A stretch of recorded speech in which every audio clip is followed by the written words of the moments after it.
नमस्कार साथियों, मेरा नाम शिवांक यादव है। आज हमारे देश के अंदर मंदी का माहौल है और ये मंदी का माहौल और भी ज़्यादा गहराने वाला है। चाहे वो सरकारी नौकरियां हों या फिर प्राइवेट, सब जगह कटौतियां की जा रही हैं। सभी लोगों की तनख्वाहों में कटौतियां की जा रही हैं और यहाँ तक कि मुकेश अंबानी की कंपनी रिलायंस जियो ने तो अपने कर्मचारियों की तनख्वाहों में 10 से 40% तक की कटौती करी है। बहुत सारे लोगों की नौकरियां जा चुकी हैं और बहुत सारे लोगों को लीव विदाउट पे पर घर पर रहने को बोल दिया गया है। देश के अंदर व्यापार पूरे तरीके से बंद है और जो विदेशी व्यापार था वो तो पहले से ही बंद है। बहुत सारे मजदूरों के पास भी कोई काम नहीं है।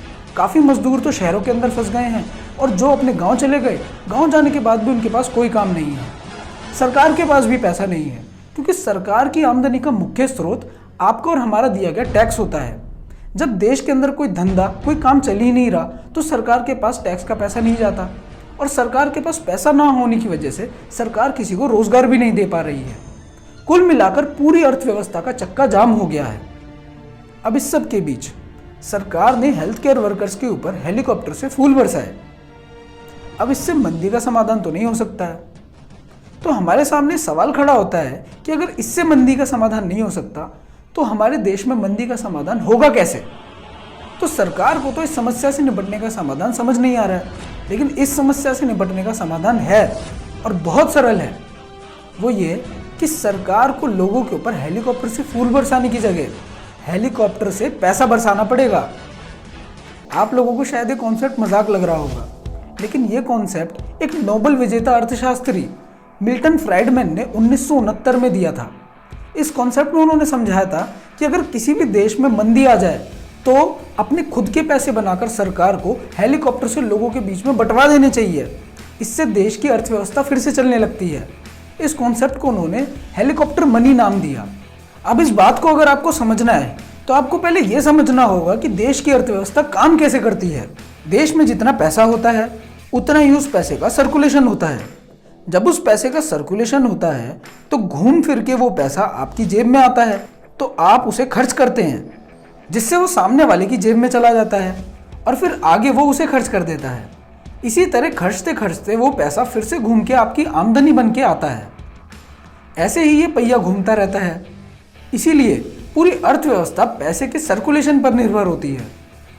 अगर देश में पैसा होगा तो सर्कुलेट होगा, सर्कुलेट होगा तो आपकी जेब में आएगा, आपकी जेब में आएगा तो आप आगे खर्च करेंगे। पैसा घूमता रहता है तो सबका काम चलता रहता है। लेकिन जब देश में पैसा नहीं होता तो कोई पैसा नहीं खर्चता, कोई खर्चता नहीं तो किसी दूसरे की जेब में भी नहीं जाता। ऐसी स्थिति में उत्पादन तो बहुत होता है लेकिन कोई खरीदने वाला नहीं होता। कोई खरीदता नहीं तो फैक्ट्रियां बंद हो जाती हैं, फैक्ट्रियां बंद हो जाती हैं तो मजदूरों को काम से निकाला जाता है, सब कुछ ठप पड़ जाता है। इसे ही कहते हैं मंदी, जो कि इस समय देश के अंदर आई हुई है। अभी तो कुछ नहीं पता देश में लॉकडाउन आगे कितना और बढ़ेगा। देश की अर्थव्यवस्था बर्बाद हो चुकी है और ऐसी स्थिति में देश के अंदर चोरी, डकैती, लूटमार, बलात्कार, हर तरीके की हिंसा बढ़ेगी। अगर इस सब से बचना है तो सरकार के पास सिर्फ और सिर्फ एक ही विकल्प है। देश के अंदर जो पैसे की मात्रा की कमी हो गई है उस कमी को पूरा करने के लिए देश की अर्थव्यवस्था में और पैसे को डालना। अब आप लोग ये पूछेंगे कि ये जो कमी को पूरा करने के लिए पैसा डाला जाएगा, ये पैसा आएगा कहाँ से? आइए इसे समझते हैं। दुनिया की सभी सरकारों ने ये नियम बना रखा है कि अगर देश की अर्थव्यवस्था में पैसे की थोड़ी सी भी मात्रा लेकर आनी है तो कर्ज लेना है। जिसका मतलब ये है कि देश के अंदर जितना भी पैसा घूम रहा है वो कर्ज का पैसा है। किसी ने उस पैसे को कर्ज पर लिया है तभी वो पैसा देश में आया है। मैं जानता हूँ कि आप लोगों को लगता होगा कि देश के अंदर जितना भी पैसा घूम रहा है वो सरकार ने छापा है, लेकिन ऐसी बात नहीं है। सरकार कभी भी अपना पैसा खुद नहीं छापती, वो हमेशा कर्ज पर लेती है। भारत सरकार रिजर्व बैंक ऑफ इंडिया से कर्ज लेती है। सामान्य लोग कमर्शियल बैंकों से कर्ज लेते हैं। अगर लोग कर्जा लेना बंद कर देंगे तो समाज के अंदर कोई नया पैसा नहीं आएगा। लोग हमेशा कर्जा लेते हैं, सरकार हमेशा कर्जा लेती है, तभी समाज के अंदर पैसा आता है। अगर आज आपकी जेब में 10 रुपये हैं तो वो 10 रुपये का कर्ज कभी ना कभी किसी ने लिया था, वो पैसा मार्केट के अंदर आया, घूम फिर के आज वो आपकी जेब के अंदर है। इसीलिए हमें कह सकते हैं कि देश के ऊपर जितना कर्जा है उतना ही देश के अंदर पैसा है। या फिर आप इसे ऐसे भी देख सकते हैं कि देश के अंदर जितना पैसा है देश के ऊपर उतना ही कर्जा है। अब मंदी के दौर में क्या होता है कि लोग बैंक से कर्ज लेना बंद कर देते हैं क्योंकि लोगों के मन में ये भय आ जाता है कि कर्ज ले तो लें लेकिन वापस कैसे करेंगे। तो इस डर में वो नया कर्ज नहीं लेते और पुराना कर्ज भी चुकाते रहते हैं, क्योंकि उसकी किस्तें तो लगातार अकाउंट में से कटती ही रहती हैं। ऐसे ही सभी नौकरी करने वाले लोग, फैक्ट्रियों के मालिक, कंपनियों के मालिक और सरकार भी नया कर्ज नहीं लेते कि भविष्य में चुकाएंगे कहाँ से। इसी भय के माहौल की वजह से देश में सचमुच पैसे की मात्रा की कमी हो जाती है, क्योंकि कर्ज लेने से ही समाज में पैसा आता है। अब ऐसी स्थिति में मंदी आती है, तो इस पूरी व्यवस्था में बस एक सरकार ही ऐसी बचती है जो कुछ सोच सकती है और कुछ कर सकती है। तो अब देश की अर्थव्यवस्था में पैसे लाने के दो तरीके हैं। सबसे पहला तरीका तो वो जो 1933 में अमेरिका के राष्ट्रपति फ्रैंकलिन डी रूजवेल्ट ने किया था। 1933 में अमेरिका महामंदी के दौर से गुजर रहा था। तब रूजवेल्ट ने खूब कर्जा लिया और देश के अंदर अलग अलग कामों में खर्च करना शुरू कर दिया। यहाँ तक कि लोग बताते हैं कि उसने लोगों से कहा कि यहाँ गड्ढा कर दो, और फिर उनको गड्ढा खोदने के पैसे दे दिए। फिर दूसरे लोगों से ये कहा कि इस गड्ढे को भर दो, फिर उन्हें भी पैसे दे दिए। तो गड्ढा खुदवाना या भरवाना उसका उद्देश्य नहीं था, उसका उद्देश्य लोगों की जेबों में पैसा पहुंचाना था। इसको बोलते हैं हेलीकॉप्टर मनी, मतलब कि काम करवाने की जरूरत नहीं है, तब भी ऊपर से हेलीकॉप्टर से पैसा फेंक दिया जाए। तो हमारे देश की सरकार और प्रधानमंत्री अगर थोड़े से भी समझदार हैं तो उन्हें ऊपर हेलीकॉप्टर से पैसा फेंक देना चाहिए। और ये हेलीकॉप्टर से पैसा फेंकना आप लोग ये मत समझिए कि सचमुच में हेलीकॉप्टर से नोटों की गड्डियाँ फेंकेगी सरकार। ये तो बोलने का एक तरीका है। ऐसे पैसा फेंकने का मतलब ये है कि सरकार कर्जा लेकर ज़्यादा से ज़्यादा उसको लोगों के बीच में खर्च कर दे, ताकि लोगों की जेब में पैसा आ जाए और वो आगे उसे खर्च करें। इसी तरीके से मंदी से बचा जा सकता है। इस तरीके से देश की तात्कालिक मंदी तो दूर हो जाएगी, लेकिन इस तरीके में एक दिक्कत है। दिक्कत ये है कि सरकार खर्चा करने के लिए कर्ज लेगी, और सरकार अगर कर्जा लेगी तो उसे वो कर्जा चुकाना भी पड़ेगा, और सरकार कर्जा चुकाने के लिए आप लोगों के ऊपर और ज़्यादा टैक्स लगाएगी। तो घूम फिर कर इस विपदा से बचने के लिए आप लोगों को ही अपनी जेब से मूल्य चुकाना पड़ेगा। इसीलिए ये तरीका थोड़ा टेम्पररी है। अब मैं आपको इस विपदा से बचने के लिए एक परमानेंट समाधान बताता हूँ। तो भाइयों, इसका परमानेंट समाधान तो ये है कि सरकार अपने पैसे खुद बनाए और फिर उसके बाद लोगों में जाकर खर्च करे।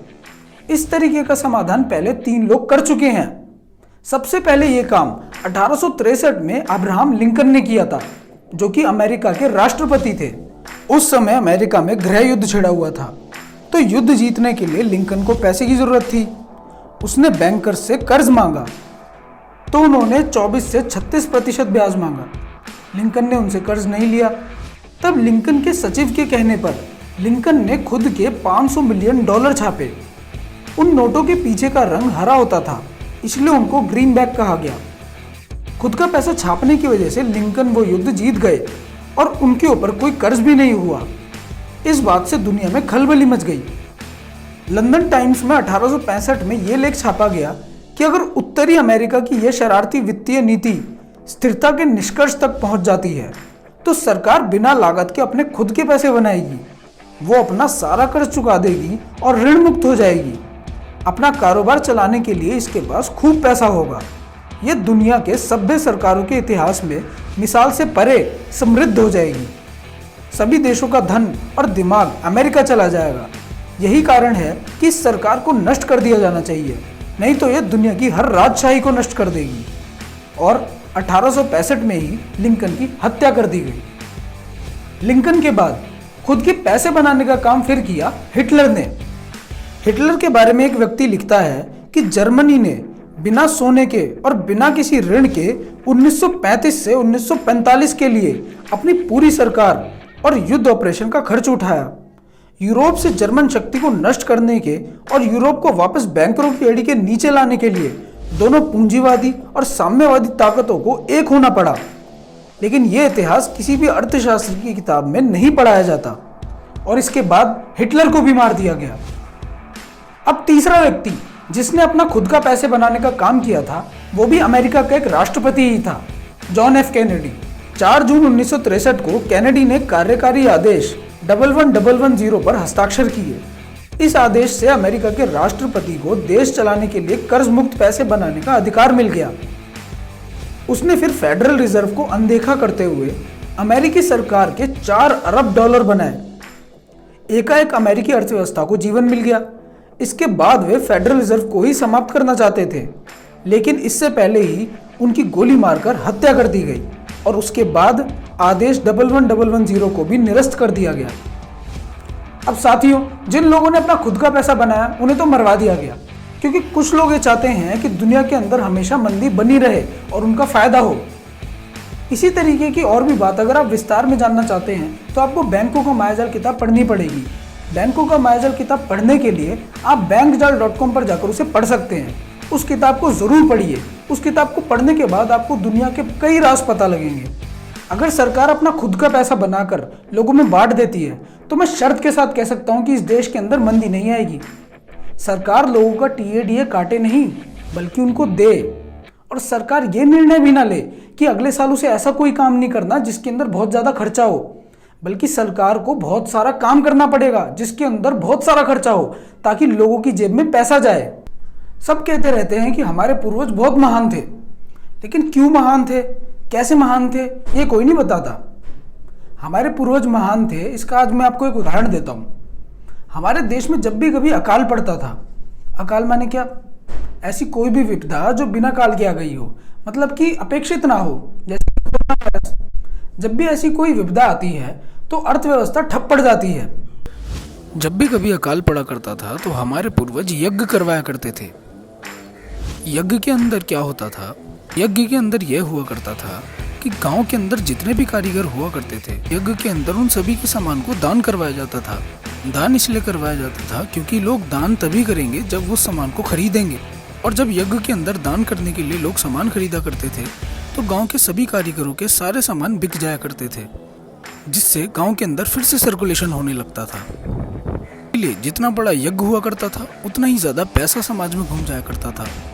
तो अकाल के समय जो सर्कुलेशन रुक गया था वो एक यज्ञ के करवाने से फिर से शुरू हो जाता था।